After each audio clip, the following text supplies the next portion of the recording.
sometimes there can be a difference between, you know, what a coach might say to the team and what you guys talk about amongst each other. What is the response since Saturday you've seen from your teammates? I think the biggest response is we see the things we need to improve on. We see the holes in our ship, and we understand that it's a very mature team, guys with a lot of years and a lot of experience. And it started yesterday with practice, really good practice, and just got to stack it every day today. In this day and age, how hard is it to, as Drink says, block out the noise and not pay attention to all the discussion around you? Yeah, again, it goes back to the experience. Guys have been playing for a while. It's a lot of 5th-year guys, 6th-year guys, 7th-year guys even. So we all understand that, and we are reiterating that to the team that it's just about us. And Coach Drink does a really good job in making sure we understand that it's really just about us. So we understand that, we know that. When you look back at the game as a linebacker, what do you think kind of the challenge was with stopping the run, and maybe what didn't work in that game? I think it was just a lot of guys, I feel like trying to make a play instead of just, including myself, instead of just doing our assignment and doing our job and playing with their defense.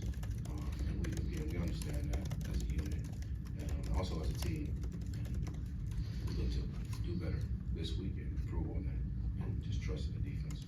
Corey, how hard is it to kind of stay gap disciplined when things aren't going your way and you guys do want to make those plays to get back in the game? Right. Yeah, it's you know, it's pretty hard, man, to do that, to stay within the defense when, you know, stuff is spinning and that's a lot of runs and that's spitting out. But you have to understand, you have to still continue to do your job, and that's the point of being mature and the point of trusting the defense. And that's what we have to get back to the death row standard on trusting each other, relying on each other, playing hard together. It seemed like the quarterback was taking quite a little bit of time when he dropped back to pass as well. What was making it difficult to generate pressure back then? Again, I feel like the timing of the blitzes, we just weren't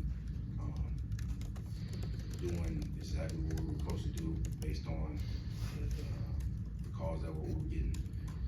And I think that affected his timing as far as him having a lot of time. Guys still being on double teams when a guy's supposed to be shooting the gap and that guy was off the double team, and it makes sense. So stuff like that, and you know, credits to those guys. They're a very good football team, and yeah. You guys had been tested and faced some adversity the 2 weeks before and managed to respond and answer. What was different on Saturday? I think it's, you know, none against the teams that we've played, but just a better football team, you know, and those teams were really good, but I think it's just, it goes back to just, it's just about us, and we have to focus on understanding we have to push through that adversity, you know, even though things are tough at the time. Like you said, we responded in the past, and yeah, we just have to understand that. Coach was just talking about how he thinks UMass is better than what their record indicates. What have you seen from them offensively that you think are the keys of the game for the defensive side of the ball? Yeah, man, they have a really good quarterback. He transferred from Clemson, I believe. Good arm talent, good player. Running backs can play. The receiver, number 11, he's a guy. In all their games, Coach Drink was even telling us they were in the lead in like the third quarter, late into the game, and you know things shifted for them. But they're a good football team. It's a good challenge for us, and you know we're focused on them. Corey, excuse me, when you were at Miami, you experienced a lot of games like last Saturday where that required a big emotional bounce back. What did you learn from those experiences that you hope to apply to this weekend and into the future as well? Man, it's just adversity and being honest with yourself in the mirror and being truthful with yourself. And like that's something I had to do after the game because there was a couple plays I left on the field, a lot of plays I left on the field I could have made, and I had to really be honest with myself and tell myself I just have to continue to do my job, you know, because that was just extremely selfish on my part to try to make a play for my guys who trusted me to be here. You see what I'm saying? So it just comes to being honest with yourself. It's just like real life scenarios. When you're going through something and something's not going your way, you know, you have to be honest with yourself and see what you can do better. And that's just what we have to do as a team. When you're talking with your teammates this week and you're having those discussions, you as a veteran guy, how do you keep that conversation on improvements and avoid it being misinterpreted as finger pointing, or that kind of stuff when you're talking about improvements?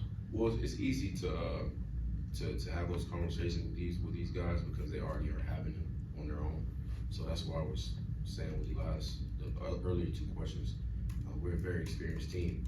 So, you know, you got like Theo and Tristan and Mookie already talking about improving, and I'm just adding on to what they're saying. You know, so it's already easy enough said and done, if that makes sense.